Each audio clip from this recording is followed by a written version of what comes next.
After we lost our son, lost our store, and were humiliated, I said, enough is enough. We're not going to lose anything else.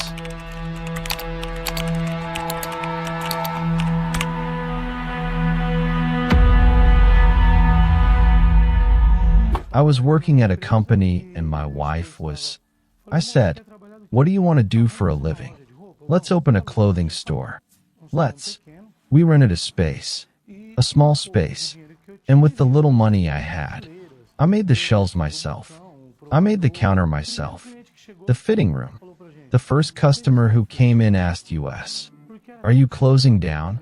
Because we had so little clothing. Just 2 or 3 models. You know? Well, we're not. Today is the first day. A business consultant came and analyzed our business. And he made it very clear. You're not going to last.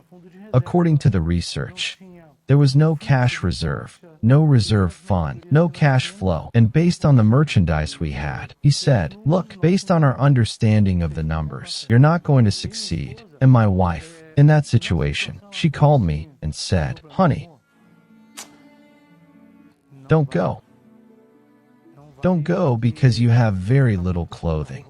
I said, honey, calm down. We tithe. God will prosper because we brought God into our project. Then, when he turned his back, I looked at my wife and said, you're talking nonsense. You don't know who God is. You don't know who we have as an ally. And in that, our faithfulness, our first fruits, honoring God, always treating tithing as a priority above all else.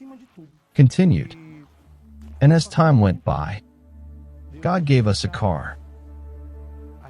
And then we started to have a little more money. And at that time, everything was fine. Family. We traveled. We went on outings. We always prioritized God. Since we worked in the clothing industry, we had trips. Our clothes were good. My daughters were clothes. New releases. We were invited to participate in fashion shows. So, everything was fine for us. Family, financial life, professional life. Until we started looking at things we never had. We started looking at what we wanted, not what God wanted. We started prioritizing our own desires. We started prioritizing things like, let's go to a steakhouse on a Wednesday. That wasn't the right way of thinking. The priority was God. And so, she often didn't want to, but I didn't. So we went. It wasn't just in church. We went on Sundays and so on. Then we started missing services.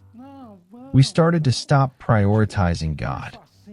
And then, I even started having arguments with my wife. Why? She would call me to church, saying, let's go to church.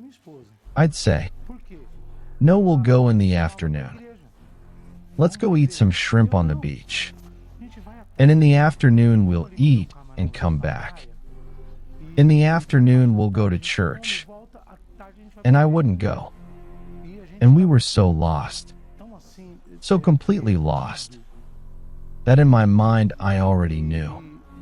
Since I was no longer prioritizing God, and I had to find an alternative to have security, I hired an alarm system for the store. An alarm company that was 3 streets behind their control center. And in the midst of all this, the first robbery happened at our store. The first robbery was quite devastating. But the second robbery was a complete spree. And even with this complete spree, the alarm didn't sound. The security I entrusted to, a renowned security company with state-of-the-art alarms, failed. We're going through hardship.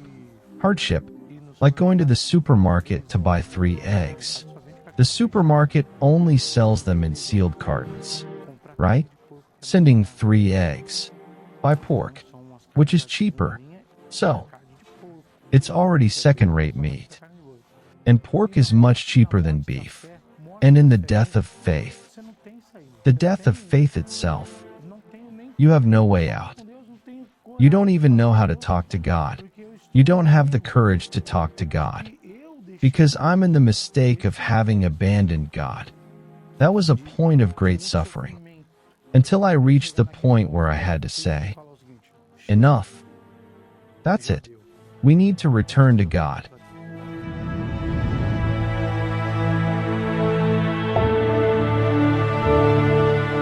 When I returned to church, I came back with only one conviction. Now I'm not going to tithe. I'm going to give myself to God. My surrender was complete. I went back to praying. I went back to prioritizing God's word. God's will. My ego was no longer there. In truth, only God is in front of me. So, with that, and from then on, everything was restored. God took care of me, of my surrender, and from my surrender. Today my family is blessed. Today we have a blessed job. Today I am a businessman. My wife is a businesswoman. Our children work with us. Today, what I am to God is much more important than what I offer on the altar. Because with my life, I honor God. My surrender to God is what brings me peace and the certainty that God is with me.